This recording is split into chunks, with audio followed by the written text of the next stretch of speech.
சீர்காழி நகர்மன்ற கூட்டத்தில் அதிமுக நகர்மன்ற உறுப்பினர் வெளிநடப்பு. வளர்ச்சி பணிகளில் தனது வார்டை புறக்கணிப்பதாக பாமக உறுப்பினர் தரையில் அமர்ந்து தர்ணா. சீர்காழி நகராட்சி வளாகத்தில் நகர்மன்ற கூட்டம் துணைத் தலைவர் சுப்ராயன் தலைமையில் நடைபெற்றது.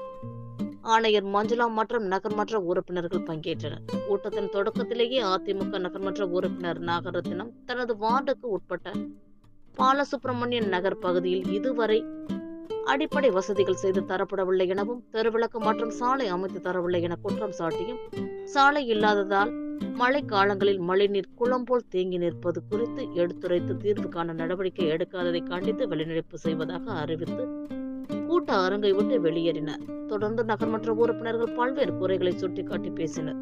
பாமக நகர்மன்ற உறுப்பினர் வேல்முருகன் தமது வார்டில் சாய்பாபா கோவில் செல்லும் சாலை சரிவர அமைக்கப்படாமல் உள்ளது எனவும், கடந்த கூட்டங்களில் எடுத்துரைத்த கோரிக்கைகள் நிறைவேற்றப்படாமல் தமது வார்டு புறக்கணிக்கப்படுவதாக கூறி நகர்மன்ற தலைவர் இருக்கைக்கு முன்பாக தரையில் அமர்ந்து தர்ணாவில் ஈடுபட்டார். இதனால் பரபரப்பு ஏற்பட்டது.